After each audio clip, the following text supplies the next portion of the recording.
Siang, jumpa lagi orkestra di rumah. Kali ini Bung Adi kedatangan tamu istimewa, abang, rekan, sahabat.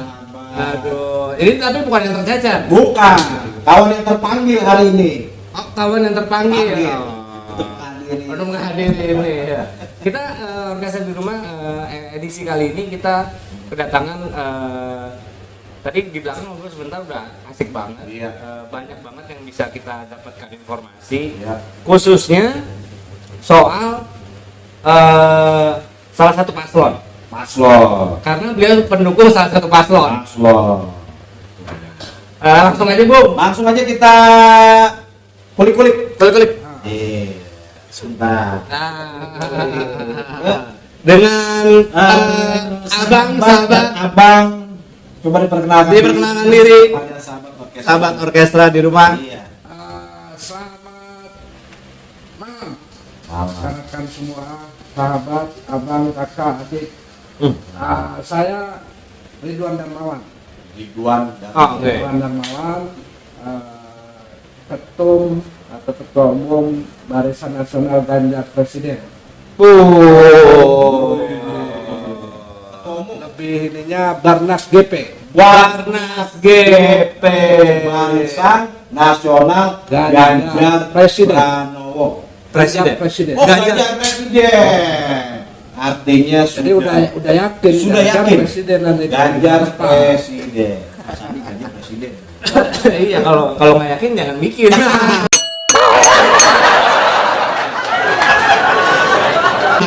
Iya kan. Kalau ragu-ragu, pergi aja, ya kan. Saya pernah lihat tuh. Anda ragu-ragu mundur. Yakin kita. Ganjar Presiden. Bahwa namanya GP juga Ganjar Pranowo. Ya, tapi kita ini kan Ganjar Presiden. Jadi 2024 Ganjar Presiden ke-8. Sesuai mimpi SBY. Oh, apa tuh? Apa? Ya, coba SBY kan setelah pertemuan Puan AHY minggu kemarin, ya kan, itu SBY katanya bermimpi, ya, satu gerbong dengan Pak Jokowi Presiden sekarang dan Ibu Mega. Oh iya. Jadi dia nunggu di restorasi dulu, ini dulu makan bareng gitu ya. artinya bahkan mimpinya nanti Presiden ke-8 adalah presiden dari rahim ya PDIP dan mungkin kalau Demokrat jadi bergabung. Kemarin sudah ketemu. Oh iya. Sudah ketemu. Para anak muda udah ketemu, ada generasi muda. Generasi kan. Iya. Mungkin yang tuanya nggak ketemu, tapi yang muda-muda. Diwakili oleh kaum muda. Iya. Barnas, Barisan Nasional. Ganjar Presiden. Gimana ceritanya kok lu bisa tiba-tiba abang nih bikin ini barisan lawan ini, Bang? Ya, ya bahwa di politik saya memang bukan baru ini ya. Baru ini dulu juga di periode pertama Jokowi saya bikin aliansi advokat pengawal konstitusi. Itu apa namanya ya ke Pak Jokowi. Lalu kemudian 2014. Ya, lalu kemudian 2014 di MK saya masuk salah satu kuasa hukum Presiden Jokowi atau kuasa hukum Jokowi JK waktu itu di MK. Di Mahkamah Konstitusi. Lalu 2019 kita juga bikin UIN Bersatu. Dulu kan nomor 1 ya, Pak Jokowi Ma'ruf Amin. Kita juga mengorganisir kawan-kawan UIN Bersatu dari UIN seluruh Indonesia. Kita organisir untuk menyatakan dukungan dan menghindari hoax dan lain sebagainya. Campaign soal itu. Nah, terkait 2024 ini kita melihat dari kontestasi yang sudah muncul beberapa calon, ya, ada Pak Prabowo, ada juga Pak Anies Baswedan, ya, kita melihat Pak Ganjar yang katakanlah memang secara popularitas, elektabilitas juga sudah cukup baik. Lalu karena kita juga bergerak di bidang pertanian ya, atau petani, nelayan dan lain sebagainya, kita berembuk dengan teman-teman semua ini untuk membentuk satu barisan nasional Ganjar Presiden yang pada intinya apa yang programkan oleh Ganjar ke depan dengan harapan-harapan kami yang tadi bergerak di wilayah petani nelayan ingin disambungkan. Dan ini sepertinya cocok gitu ya. Cocok dalam pengertian bahwa Pak Ganjar lah yang nanti akan memberikan harapan dan sekaligus merealisasikan apa yang kita cita-citakan dalam konteks kemajuan petani, nelayan di negeri yang agraris sekaligus maritim. Ini yang kita inginkan. Gitu. Berangkat dari tentu ya keseharian atau bagaimana pengalaman dia di Jawa Tengah selama 2 periode ini, ya bagaimana membangun petani-petani milenial, membangun atau berpihak kepada program-program pertanian yang sifatnya tentu ini nanti akan diamplifikasi ke tingkat nasional dan juga dikaitkan dengan ya ideologi mekanisme PDI Perjuangan kan. Bung Karno 65 tahunan lalu sudah bilang soal pangan ini adalah soal hidup matinya suatu bangsa, termasuk ya kita bangsa Indonesia. Nah, ke depan tentu pandemi kemarin kita sudah merasakan ya bagaimana soal pangan ini menjadi kendala dan juga sekaligus peluang sebenarnya kan gitu. Di era globalisasi ini ya satu tantangan, satu kesulitan, di situ pula terjadi adanya peluang, adanya keuntungan dalam konteks kalau kita mampu merealisasikan pokoknya konteks soal pangan misalkan. Nah ini yang kami merasa Pak Ganjar bisa merealisasikan itu. Waduh, paparannya luar biasa, program-programnya luar biasa. Bro, gua Pangan, ini dan nah itu udah menurut gua sih udah jauh lebih jelas segmentednya ya yang udah di ini ya gitu ya. Iya, memang kita segmen kita di. Ini Baras nih sampai dari mana nih? Kalau jaringan kita sudah ada dibentuk di hampir 16 provinsi. 16 provinsi.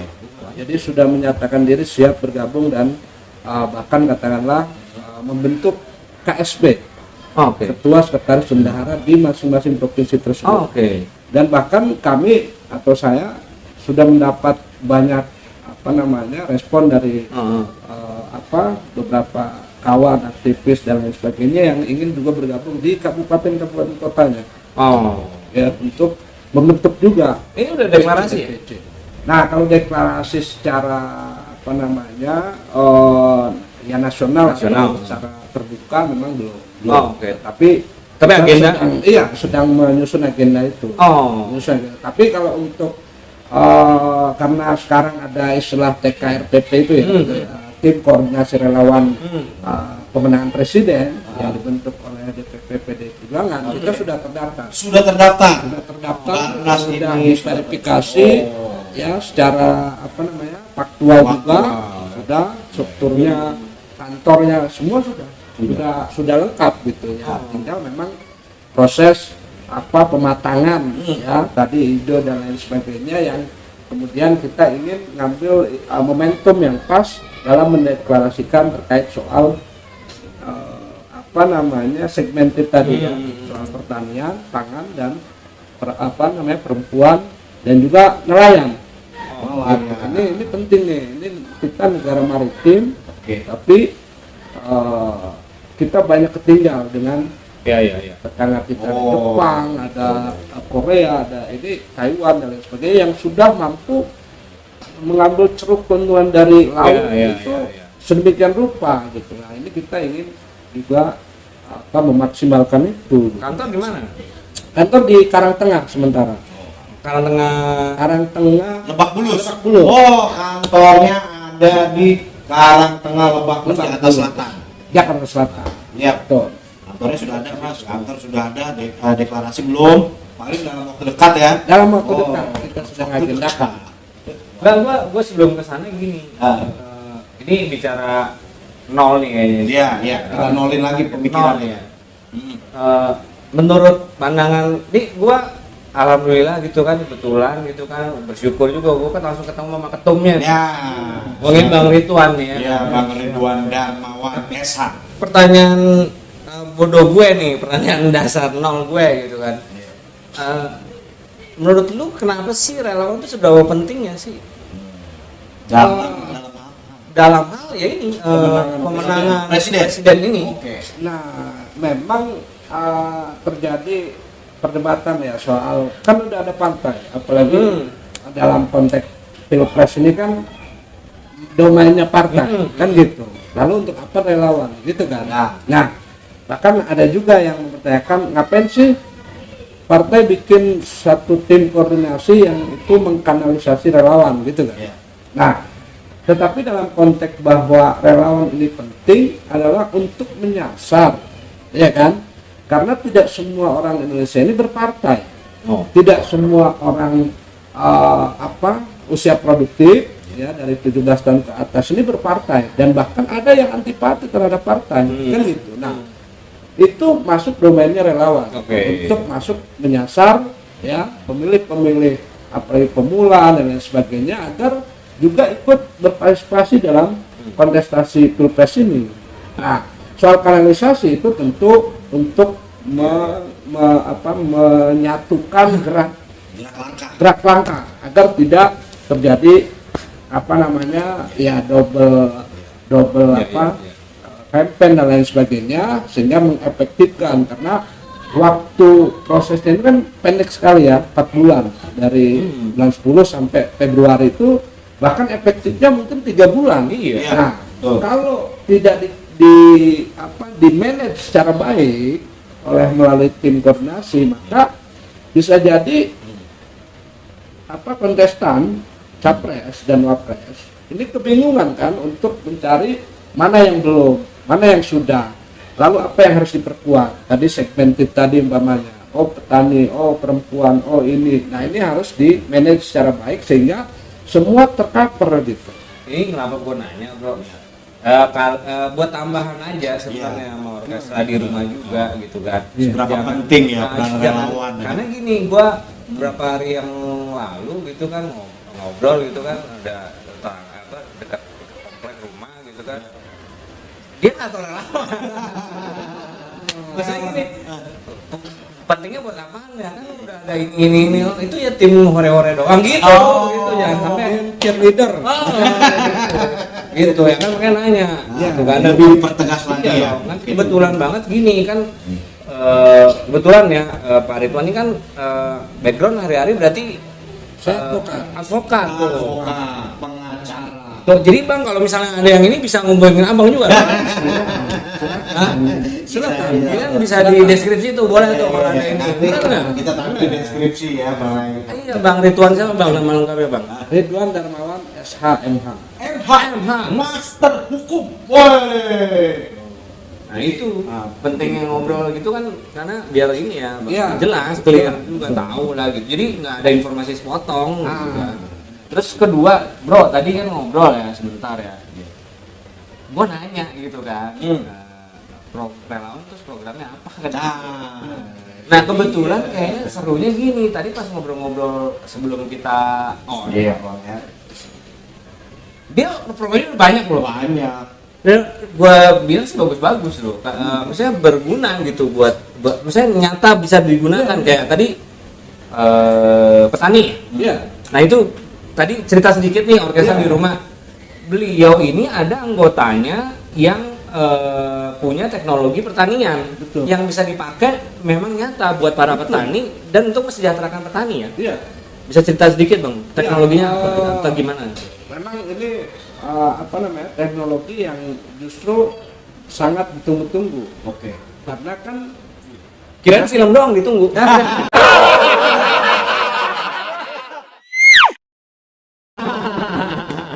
karena kalau petani ini ya di samping soal persoalan petani kita khususnya ya, petani gurem, petani ini kan ada persoalan lahan, ya kan, lahannya sempit, kemudian soal pupuk mahal, ya dari namanya dulu ada Orde Baru itu Bulog hijau, hijau itu yang sudah membebani tanah dengan pupuk-pupuk yang kemudian itu justru tanahnya jadi beban, hamanya juga beban, sehingga hasilnya akhirnya malah hasil pertanian itu tidak maksimal, tidak maksimal. Nah, ini ada teknologi pertanian yang benihnya atau ininya itu bisa panen berkali-kali. Nah, udah pernah dengar belum? Belum. Nah, biasanya padi ini 6 bulan sekali, 6 bulan sekali, iya, dipotong kan? Iya. Ya udah, clear. Dia harus di 6 bulan lagi. Harus di semangka. Ini lagi, baru ditanam lagi. 6 bulan kemudian panen. Nah, ini ada teknologi pertanian yang bisa justru bisa dipanen berkali-kali. Dalam setahun berapa kali, Bang? Itu memang nanti harus diperjelas lagi, diuji gitu. Tapi minimal itu 3 kali. Enggak, Bro, udah diuji. Sudah, kalau diuji. Kalau ujian secara ini sudah. Kalau pertanyaan Bro, setahun berapa kali itu tadi ngomongnya tergantung jenis tanahnya juga. Ya, itu ada soal itu juga. Sama musim. Musim kayak model kan tanah gambut, tanah kering, ada tanah tergantung geografis tanahnya. Cuman yang menarik tuh udah pasti bisa berkali-kali. Bisa. Dan ini juga adalah organik gitu loh. Organik. Maksudnya hasilnya organik gitu. Iya, maksudnya cara tanam dan ininya sudah memakai sistem organik, bukan lagi konvensional yang ada harus pupuk segala macam. Dan itu memang selalu menjadi perdebatan petani kita kan. Dan pemerintah, DPR, anggaran. Sebenarnya yang harus disubsidi ini apa? Siapanya? Petaninya atau perusahaan pupuk? Nah, ini sesuatu yang juga menjadi kontroversi terus menerus. Solusi itu sebenarnya. Iya, tadi soalnya gini, kan kita kan orkes nih, Bang Ridwan nih, gituan obrolan keren, setia kawan. Terus udah gitu jarum kita salah satunya ini, Bang. Politik secukupnya, setia kawan selamanya. Nah, tadi ngobrol tadi, ya gue mau buka juga sama orkestra di rumah gitu kan, biar mesti gini, orkesnya harus berusaha original. Apa adanya. Tadi gue pribadi ngobrol tadi udah mulai, ini relawan awalnya ntar aja deh gitu kan, gini gitu kan. Tapi begitu udah ngobrolin itu tadi teknologi pertanian, gue langsung makanya tadi pertama gue tanya relawan apaan, apa? Itu pertegas aja. Program yang tanya apa? Lu kalau cuma hore doang nggak ada ininya, buang waktu. Itu maksudku. Nah ternyata ini ada. Iya. Betul. Dan itulah yang ingin kita tawarkan, baik kami sebagai relawan maupun Pak Ganjarnya sendiri. Dia juga punya visi terkait hal itu. Pak Ganjar, calon presidennya, ya kan? Ini ada salah satu anaknya nih Pak, punya informasi teknologi pertanian yang oke banget. Bisa diaplikasikan Pak. Tolong Pak Ganjar. Itu ada bapak nih satu nih, bandel nih. Nggak seru. Real. Kita butuh yang real. Ya, itu kan satu hal yang katakanlah tadi ya ditunggu oleh banyak orang, khususnya petani yang tidak punya lahan, ya kan, yang lahannya sempit, termasuk yang gede-gede pun dia menunggu ini.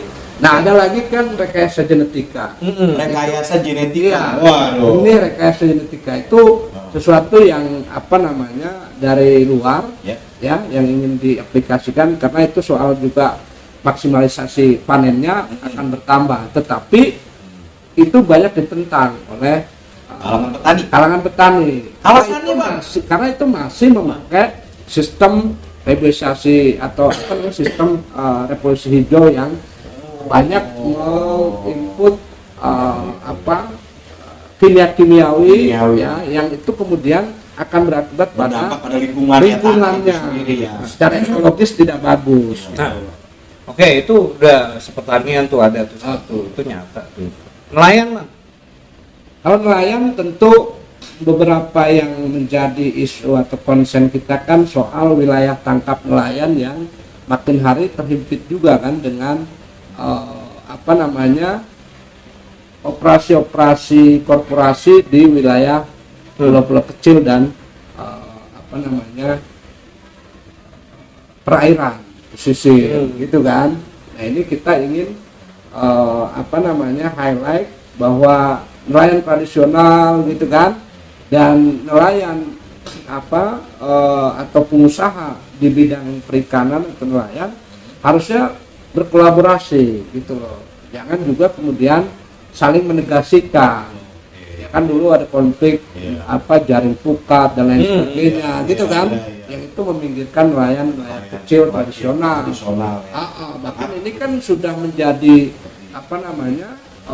konvensi PBB terkait soal perlindungan nelayan kecil tradisional yang itu ya tentu harus diaplikasikan juga oleh negara harus hadir di sana gitu loh. Kawan-kawan nelayan kecil tradisional ini harus memang dibina oleh negara, dirangkul, kemudian diberdayakan dan itu adalah juga sebagian besar masyarakat kita ada di pesisir gitu loh. Iya. Karena negara kita ini memang agraris sekaligus maritim, negara kepulauan terbesar bahkan di dunia, tapi juga kita dikenal negara agraris. Nah harus dikombinkan petani nelayan sama-sama harus didorong. Nah mengenai yang tadi abang bilang nelayan ya tangkapannya makin berkurang. Nah, di saat korporasi besar menguasai wilayah tersebut. Solusi menurut dari Ketua Barnas seperti apa, Bang? Karena korporasi besar ini kan yang memang punya hak untuk menangkap ikan, punya lisensi dari pemerintah. Ya tentu keberpihakan. Solusinya adalah keberpihakan. Iya, keberpihakan pengambil kebijakan untuk bagaimana menempatkan ruang nelayan kecil ini. Mereka punya ruang yang sama yang harus dilindungi gitu. Artinya kalau di situ tidak ada alternatif lain nelayan tradisional di situ untuk melaut, maka ya di situ jangan dikasih dong izin apakah pariwisata, apakah penambangan ya, pasir laut sekarang lagi ramai dan lain sebagainya yang itu justru akan meminggirkan. Karena tentu kalau globalis akan melihat ya kan bisa dipindahkan atau bisa ditransformasikan. Mereka kalau tidak bisa melaut lagi ya dikasihlah pekerjaan lain atau apa. Tapi itu kan butuh proses yang tidak sebentar. Gue sih menarik tadi gini, kalau soal nelayan tadi dia juga Barnas sih punya program untuk peningkatan pendapatan nelayan. Nah, cuman dia tadi agak bisik-bisik sama gue gitu. Itu adanya di program khusus, Bang. Berkaitan sama 3 program tadi. Yang satunya itu perempuan, dia ada program juga buat kesehatan para perempuan. Gitu loh. Nah, itu ada program-programnya khusus. Nah, dia udah ada blueprintnya semua. Blueprintnya sudah ada ya. Tinggal jalan ya. Iya. Tinggal ada keterpaduan tadi antara capres dengan kita dan stakeholder untuk ini berjalan, saya kira akan efektif. Termasuk tentu menambah kekuatan elektoral Pak Ganjar gitu. Termasuk tadi bicara sedikit tadi juga soal ini, bro, soal kegiatan dengan partnership juga sama Orkes TV soalnya. Itu ada lah gitu ya beberapa ini. Beberapa tadi sudah ada pendahuluan untuk kerjasama. Gitu. orkes Gue dan benar-benar Barnas nih. tertarik gitu ya tadi gara-gara ngomongin program. Sebenarnya ini program saya bisa dipakai karena gue ngobrol misalnya sama relawan ABC gitu kan. Iya pokoknya kita harus memenangkan. Oh iya, terus lu ngapain? itu bener nggak sih? Banyak juga sih bang. Betul. Kan Itu gitu yang hanya tadi bener kan kita dukung capresnya. Terus udah gitu para pendukung ini kan diorganisir. Iya. Nah terus ketika sudah diorganisir mereka tuh ngapain? Mau ngapain? Lo nggak jangan sampai rokok aja ntar minta.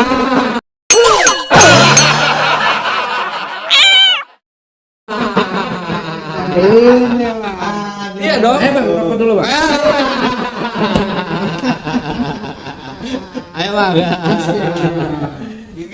Sampai justru Iya, betul Pak. relawan ini dibentuk atau membentuk diri relawan, tapi justru menunggu dari dari mana gitu. Nah, ini justru kita punya program, Ya. punya apa kegiatan-kegiatan yang justru menambah elektoral suara bagi untuk Pak Ganjar dan sekaligus menarik dari keberpihakan capres kita ini untuk kedepannya harus apa. Karena Nah, ini salah satu ini jadi tugas berat buat Orkes TV juga sih. Nah, Karena kemarin tugas beratnya udah dari edisi yang lalu kalau orkestra lihat di rumah tugas beratnya soal kebangsaan, ketahanan, budaya dari Raja.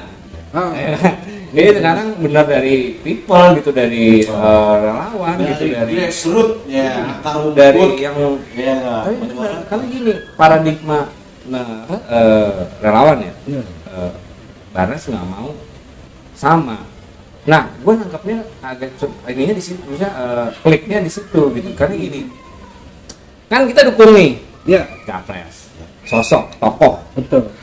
Beliau sudah mencontohkan, ya kan, yang namanya kita dukung udah pasti jadi leader, pemimpin. Ya. Beliau sudah mencontohkan bagaimana bergerak, bagaimana kreativitas, bagaimana kemandirian, bagaimana keberpihakan, bagaimana kinerja.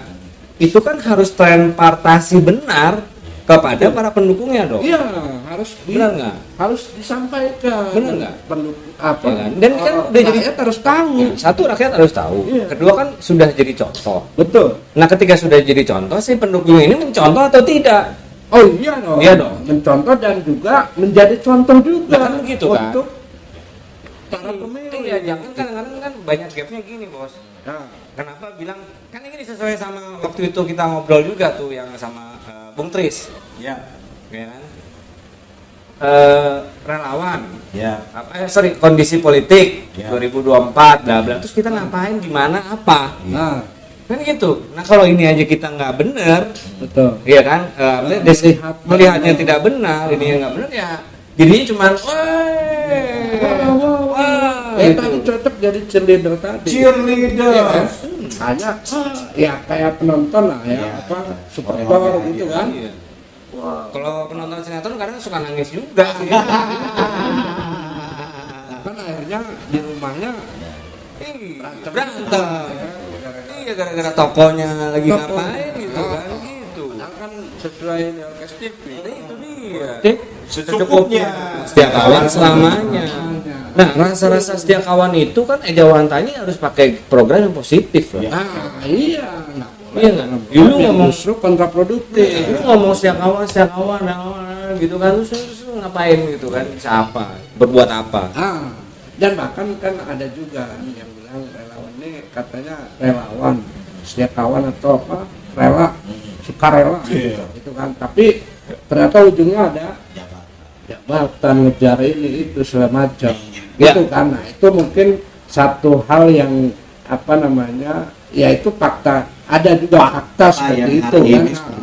Tetapi tentu harus diukur dengan kinerja relawan ini kan. Kalau perjalanannya memang berprestasi, nggak why not, nggak ada masalah. Memang wajibnya dia di situ. Iya dong. Sesuai posisi pada porsinya. Iya kan ujiannya sudah di sini tuh, udah naik dong. Gitu. Betul. Iya kan, boleh Ya, dong. yang mungkin nggak baik adalah nggak ngapa-ngapain ternyata dapat sesuatu. Kan apa klaim. Klaim. Klaim.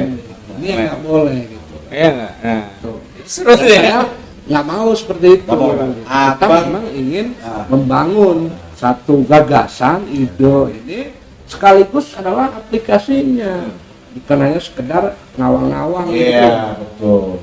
Gagasan ide direalisasikan oleh kerja-kerja Bang ya. Melalui program.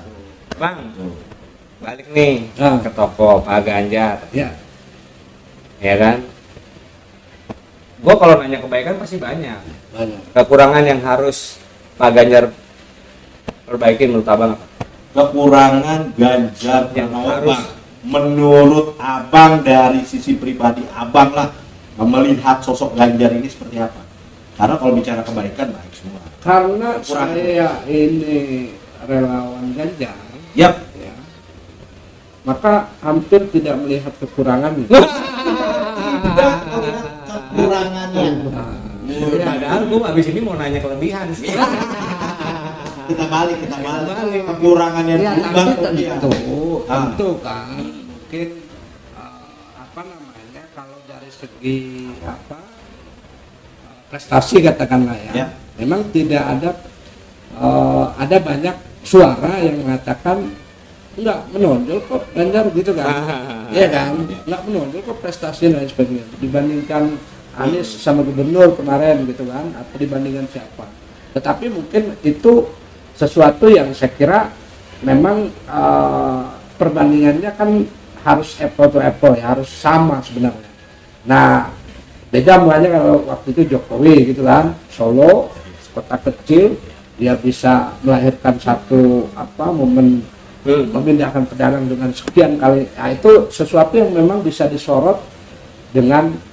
Tapi kalau Pak Ganjar apalagi udah 2 periode kan, walaupun memang secara ini tidak banyak kayak kemiskinan kan yang banyak disorot gitu ya. Katanya tidak ada kenaikan yang signifikan untuk mengentaskan kemiskinan. Tetapi harusnya kan dilihat oleh para pengamat atau oleh para kritikus soal segmen yang diprioritaskan programnya oleh Pak Ganjar. Apa itu? Pertama soal investasi sumber daya manusia, ya, meningkatkan IPM, indeks pembangunan manusia di sana. Otomatis kan memang akan terserap anggaran itu ke pendidikan, vokasi dan lain sebagainya, yang itu memang secara jangka pendek tidak langsung kena terhadap pengentasan kemiskinan gitu lah. Tapi jangka panjangnya namanya investasi kan gitu. Kalau investasi memang untuk jangka panjang.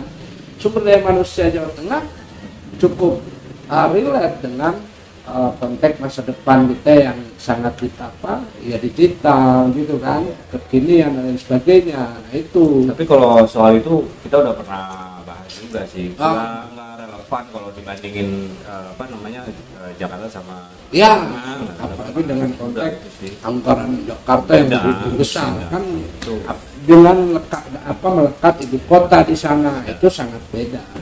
Itu nggak bijak sih. Kalau menurut kita nggak bijak. Harus dilihat secara utuh ya. Iya dong. Secara utuh. Cuman mungkin ini maksudku tadi kalau kata teman kita yang satu lagi kurang menjiwai. Menjiwai apa? Oh, gue baru dapat nih bro. Menjiwai maksudnya mungkin gini, mewakilin dikit ya mungkin ya. Komunikasi dengan organ-organ kayak begini. Mungkin diharapkan lebih gimana mungkin? Menurut abang. Pak Ganjar. Iya dong. Iya tentu beliau harus banyak dalam mungkin rehatnya, dalam kesunyiannya untuk melihat ya mana-mana organ-organ relawan yang punya potensi, kualitas, program yang itu akan menambah basis elektoral dia. Nah, ini harus disapa, ya kan, kemudian dirangkul, diajak untuk kemudian ke pusaran menjadi katakanlah modal dia kemudian untuk meraih sukses, meraih kemenangan. Nah, tadi kan dari kita udah nih, kalau abang nih ada mau nyapa nggak Pak Ganjar? Iya. Aduh, saya agak malu. Jangan malu Bang. Pak Ganjar Ganjar, salam Pancasila. Mereka. Kader. Ya. Ketum Barnas, Ridwan Darmawan, mengajak Pak Ganjar untuk bersikap dan mengambil ide besar pangan kita ini hidup matinya bangsa. Ke depan Pak Ganjar harus berpihak ke petani kita, petani muda, petani yang sudah berjibaku di lahan-lahannya, sehingga kita bisa atau mampu menjadi pemain global di bidang pangan, ya, ketika keberpihakan negara betul-betul tercurah ke depannya pasca Pak Ganjar Presiden 2024-2029. Terima kasih. Terima kasih Pak Haja, anaknya sudah berbicara. Bang, kita dari tadi udah ngobrol nih ya, udah panjang lebar Bang. Terus tadi kita ngobrol bekerja sama dengan Orkes TV ya, untuk ini ya sebagai media ini. Kedua, ada beberapa program Orkes TV juga kita bisa ngobrol nanti gitu kan untuk ini. Nah, sebelum Bung Adi ada yang mau ditambahin nggak? Kalau saya karena tadi Bang Darmawan bilang sosok Pak Ganjar tidak ada kekurangan, ya, bahkan kelebihannya luar biasa. Tadi bicara Jawa Tengah, bicara tentang indeks pertumbuhan usianya, ya gua rasa apa yang dipaparkan beliau sudah ini ya, sudah masuk kriteria bagaimana menjadi sebuah pemimpin gitu ya. Ya saya kira kan Pak Ganjar itu lengkap ya, maksudnya lengkap tuh legislatif, kan 2 periode, kemudian di tengah periode legislatif dicalonkan menjadi gubernur dan sudah 2 periode juga. Saya kira itu lengkap dan di tingkat pusat ya, artinya beliau akan sangat mampu menjawab tantangan kita ke depan sebagai bangsa lewat pengalaman beliau di legislatif maupun di eksekutif. Ya kalau yudikatif kan beda lagi ya, itu ranahnya orang-orang hukum kayak saya hukum gitu kan, masuklah ke yudikatif umpamanya. Tapi beliau sudah cukup legislatif, pembuat undang-undang dan pelaksana undang-undang sekaligus sebagai gubernur. Nah, ini komplit sudah. Ya, tinggal soal tadi mengejawantahkan apa yang menjadi ideologi partai, ya kan? Dengan ekonomi kerakyatannya, marhanismenya, ayo kita bangun bangsa ini berdasarkan prinsip-prinsip yang sudah digariskan para founding father, khususnya Bung Karno, ya, kepribadian dalam Trisakti. Trisakti. Coba disebutin Pak, Trisakti itu apa?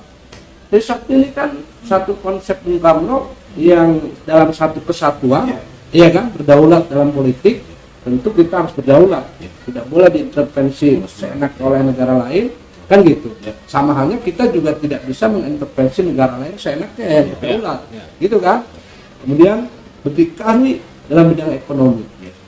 Nah, berdikari dalam ekonomi bukan berarti kita anti asing atau asing dan lain sebagainya, tetapi bagaimana kita secara politik berdaulat, secara ekonomi kemudian kita juga harus berdaulat. Berdikari, berdiri di kaki sendiri untuk kemudian menjalin kerjasama yang setara. Next edisi kita ngomong soal tadi itu program tuh sama itu.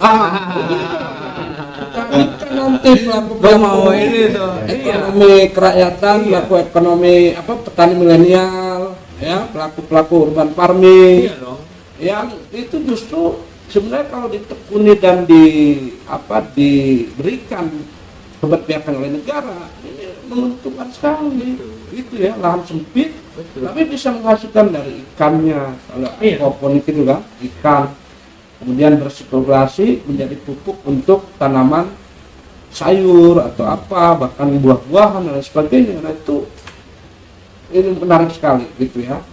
Nanti kita liput.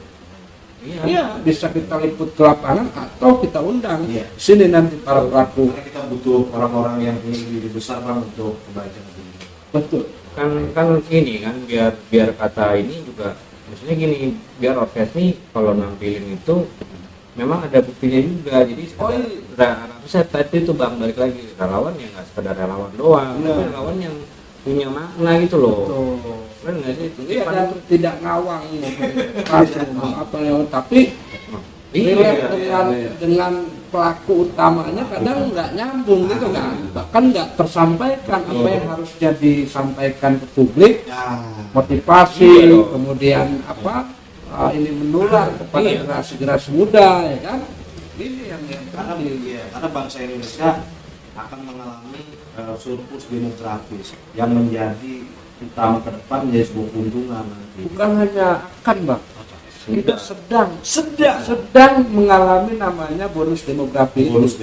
Makanya pemilih pemula ini kan besar sekali sekarang. Nah, itu kan berarti usia produktif yang itu harus kita sasar. Maka masuk dia Gen Z itu kan, generasi Z. Ya, itulah yang harus kita motivasi anak-anak sih, para pemilih pemula ini atau para masa depan kita ini, agar terbuka, melek, dan mampu kemudian melahirkan satu generasi yang baik gitu loh untuk bangsanya. Generasi yang unggul. Total berapa sih Bang? Apa itu anggota Abang? Kalau total ini karena ada 16 provinsi kan, berarti karena dihitungnya ada yang baru yang PSB ada, tapi yang sudah punya basis kan, basis petani, basis nelayan. Mungkin sekitar 3.000 ada. 3.000 anggota Barna, luar biasa. Real program kita akan nanti segmentednya. Bang, sebelum biasa kalau di orkes Bang, sebelum kita closing buat next edisi, kita muter Pancasila Bang. Sila Mulai dari apa? Sila 1 Bang. Sila 1. Ketuhanan yang Maha Esa. 2. Kemanusiaan yang adil dan beradab. 3. Persatuan Indonesia. 4 Bang. 4. Rakyatnya yang dipimpin oleh hikmat kebijaksanaan dalam perseratan dan perwakilan.